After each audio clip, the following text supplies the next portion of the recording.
after you got out of the ring as an active competitor, you spent a lot of time at the power plant. Yes. And you got a chance to train a bunch of guys. How was it segueing from one part of from the in-ring career to the backstage career? Because not only were you training at the power plant, but also you were agenting at television and trying to lay matches out for some of the younger guys. Was it an easy transition? It was to a point, because I got along with the guys. I got along with most of them except one, and me and him had it out. And but everybody we might as well if you want to, because people are going to be asking about it. And I managed Vader and in the WWF, and I like Leon, and I have no problem. But at the same time, I wasn't there then in your shoes or in your flip flops, as I heard you were wearing at the time.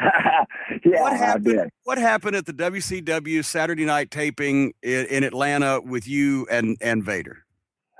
Well, we asked him to do something. I was an agent, and none of the other agents had enough balls to go up and ask him to do something. Well, I did. And I went up and I asked him. They wanted him to do something. And it was promos, right? It wasn't like they didn't want him to, go, jump off a cliff. It was just promos. No, it's just a promo. That's all it was. Just before the match started, they wanted them to do a 30, 40-second promo. That's all it was for the TV. Well, I went over to him. He was sitting in his chair. And I went, Leon, the office wants you to do an interview, 30, 45 seconds. That's all you have to do. And he said, F you. And I said, F you back. One thing led to another. He stood up and he sucker punched me. It knocked me down. I got up and I hit him once or twice. He went down on his knees, hands and knees. And then I had flip-flops on. I'll never forget it. I wish I had boots on, because I would have kicked his figured teeth out, and I would have blinded him if I could have, and I would have. But I had flip-flops on. And when you kick somebody in the face and then the nose and then the mouth with a pair of flip-flops on, it hurts. And it hurts you. It hurt you. Yeah, it hurt me. It hurt me more than him. No, not really. Because I kicked him. It probably was about equal. It was about equal. But I kicked him. And he's just a jerk. He is just a jerk. And it backfired on him because he was a bully. He bullied everybody back then. Everybody was afraid of him. I ain't afraid of nobody. And not that I could beat them up or this or that or whatever. No, that ain't about that. But I'm a man just like they are. And at that day and time, the good Lord was with me. And well, now it seems such an innocuous. Did he go to the hospital? Oh yeah. Oh yeah. He had a messed up nose, pretty bad. Go ahead.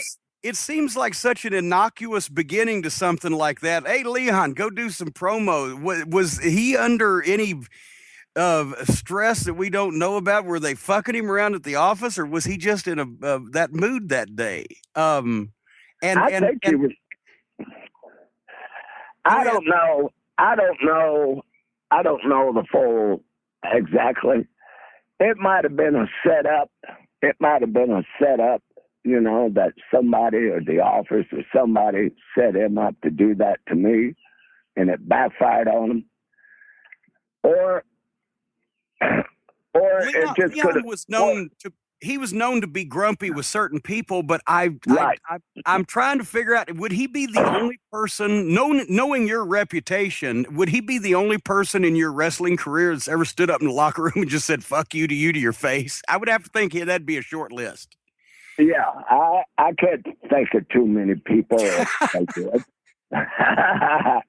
Just because I had one of the guys working Smoky Mountain was actually down there at the time of the incident and was in the locker room and came back and told us all about it. It spread around pretty quick in the industry, as a matter of fact, as a whole. And he said the sound of your flip-flops on Leon's head sounded like smacking two dead fish together. But once again, I worked with Leon in the WWF. Of course, this was after that, and while he could sometimes get in his moods and have be a pill or so, he never was confrontational in a violent way with anybody. And indeed, actually, the shoe was kind of on the other foot because Shawn Michaels, who was a noted prick at the time, kept really bullying Vader. Of course, he'd do it in the ring where Vader couldn't do anything back. He wouldn't do it in the locker room, but he'd do it in the ring. And Vader knew that Shawn had the position for some reason that he had in the WWF, and what he said went. But that was the shoe was on the other.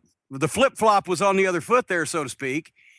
But I got to think that that story revolved around the backstage of the locker rooms a lot, because maybe you cured him. Maybe there was pre-Paul Vader and post-Paul Vader, that he didn't bully the young guys as much anymore after that. Yeah, it could have been. I don't know what happened. I know that I didn't deserve it. I wasn't. I worked for the office. Therefore, I think it was either a setup or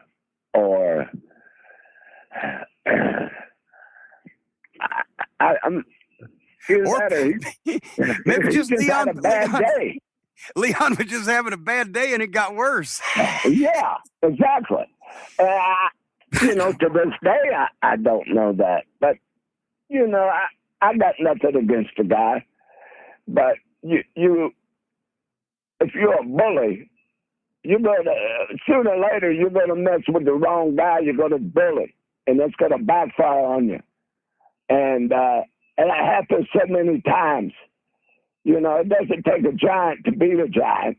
It can take a little guy to beat a giant. I mean, that guy weighed 50 pounds, and he was a big pro football player.